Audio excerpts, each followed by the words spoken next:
Èèyàn lé ẹ káàbọ̀ sí Mashola Gist TV. Ṣé àlàáfíà ni ẹwà gbogbo lè ń kọ́ gist tèmi bí a ṣe gbọ́ o. Wọ́n ní ìgbà tí àǹtí wa fashion wọ́n nígbà tó lọ sí Royal Mansion tí kábíyèsí ò jẹ́ kó wọlé, wọ́n ní ṣe ni ó tún wá kábíyèsí lọ sí lọ́ọ̀jì wọn o. Ìgbà tí kábíyèsí ní kí wọ́n sọ fún un wípé kó máa lọ sí ibi tó ń gbé, kó kúrò ní ibẹ̀, wọn ò jẹ́ kó wọ Royal Mansion. Wọ́n ní bó ṣe gba lọ́ọ̀jì wọn lọ nìyẹn.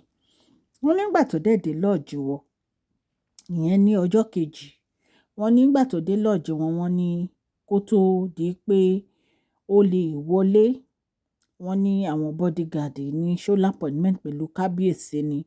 Wọ́n ló ní òun fẹ́ rí kábíyèsí.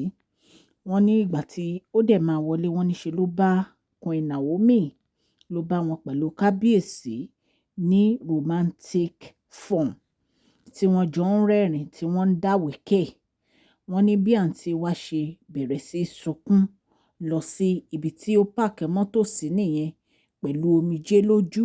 Ẹ̀yin èèyàn lé, ẹ jẹ́ kí n kí ẹ̀yin olólùfẹ́ mi ní ilé lóko àti ní ẹ̀yìn òde pé ẹ káàbọ̀ sí Mashola Gist TV.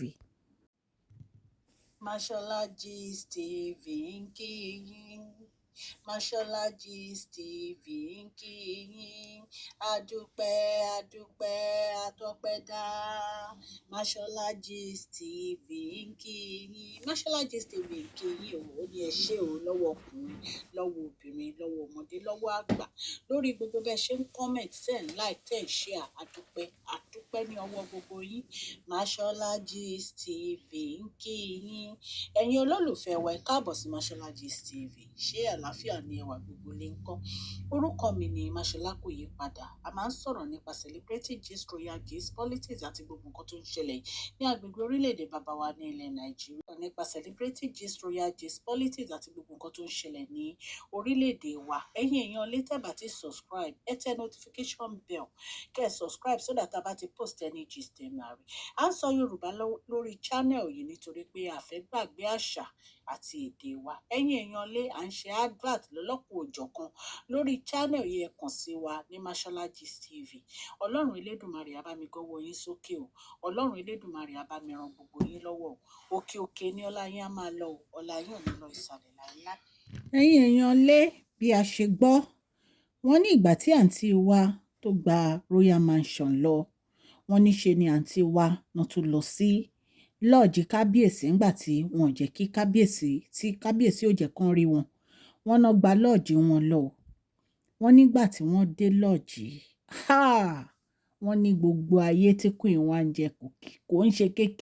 Wọ́n nígbà tó máa dé bẹ́ẹ̀, wọ́n ní gbogbo bodyguard àwọn kábíyèsí gbogbo wọn náà wà ń bẹ̀. Wọ́n ní bó ṣe wọ ọbẹ̀ báyìí, wọ́n ní ṣe lórí Queen Naomi tí gbogbo àyíká abẹ̀ yẹn tó ti full of love. Love one tintin, love one tintin, love one tintin. Wọ́n ní gbogbo bẹ̀ full of love ni o. Wọ́n ní gbogbo bẹ̀ full of love ni o. Wọ́n ní Queen Naomi rẹ́rìn-ín, ní kábíyèsí rẹ́rìn-ín, ní wọ́n mu champagne, ní wọ́n ń gbé champagne síra wọn lẹ́nu. Wọ́n ní ṣe làǹtí wá dúró. Ẹ̀dẹ̀ mọ̀ pé swimming pool wà ní ẹ̀gbẹ́ ibẹ̀. Wọ́n ní Ọlọ́run ni ò jẹ́ káǹtí wá ré sínú omi o.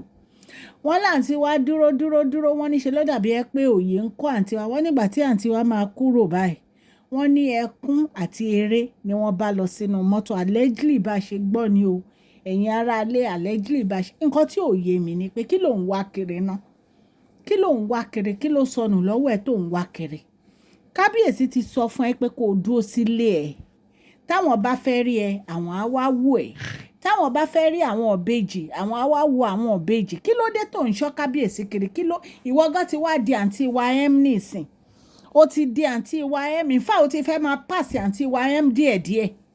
Jẹ́ kí n sọ fún ẹ nǹkan tó pè ẹ́ tó dẹ̀ bẹ́tà fún obìnrin, ó ní kí obìnrin respect rẹ̀. Ó dáa kí obìnrin respect rẹ̀. Pé o bímọ fọkùnrin yìí ò ní kó máa lé kiri, ìyẹn ò ní kó máa ṣọ́ kiri.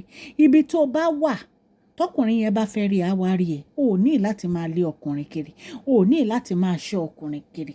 Because tó bá ń ṣọkùnrin kiri tó ń lé ọkùnrin kiri, ọkùnrin yìí ò ní respect ẹ̀. Ó kàn máa fi ẹ́ pa ni.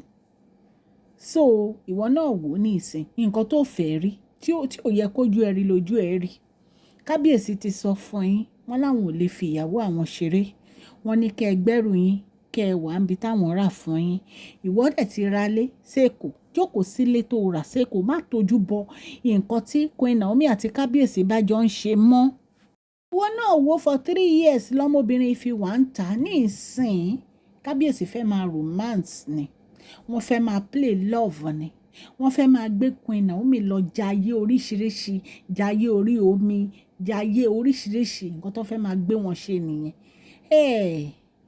Ẹ̀yin èèyàn lé, nǹkan tójú ń wá lójú ń rí o. Nǹkan tó fi máa ń sọ nìyẹn pé kéèyàn dúró di àsìkò téèyàn, kéèyàn má kánjú. Torí téèyàn bá kánjú lábẹ́ gbígbóná, kíná ló máa ṣe. Ẹ jọ̀ọ́ ẹ bá mi parí ẹ̀ sí comment section. Ẹ̀yin èèyàn mi, mo dúpẹ́ púpọ̀ lọ́wọ́ yín. Bí a ṣe gbọ́ nìyẹn o, allegedly ni o. Bí a ṣe gbọ́ nìyẹn o, tọ́láǹtì wa tán gba royal mansion lọ́wọ́ ọba kábíyèsí náà bá tún gbéra ó di kábíyèsí lodge. Wọ́n dẹ̀ ní ibẹ̀ yẹn, wọ́n ní private place ni. Wọ́n ní private place ní wọ́n láǹtí wá débẹ̀ báyìí. Wọ́n ní ayé tán bá kábíyèsí àti Queen Naomi tán ń jẹ wọ́n náà bú sẹ́kún ni o. Mo dúpẹ́ púpọ̀ lọ́wọ́ gbogbo ẹ̀yin tẹ́ ń gbọ́ mi o. Mo dúpẹ́ púpọ̀ lọ́wọ́ àdúrótì yín. Bẹ́ẹ̀ ṣe ń share tẹ́ ń like channel yìí, tẹ́ ń share àwọn gist wa. Ọlọ́run Elédùmarè á wà pẹ̀lú gbogbo yín o. Òkè òkè ni ọlá yín á máa lọ. Ẹ̀yin tẹ́ bá ti subscribe, ẹ subscribe o. Àdúpẹ́ ẹ̀yin tẹ́ ti subscribe, àdúpẹ́ lọ́wọ́ yín. Ẹ̀yin tẹ́ dẹ̀ jẹ́ ó subscribers, gbogbo nǹkan tẹ́ ń ṣe là ń rí, àfi ọpẹ́ fún yín. Ọlọ́run á bá wa dúpẹ́ o. Ẹ jọ̀ọ́ ẹ bá mi fún fídíò yìí ní thumbs up o. Please share this video, like and subscribe. God will bless you all.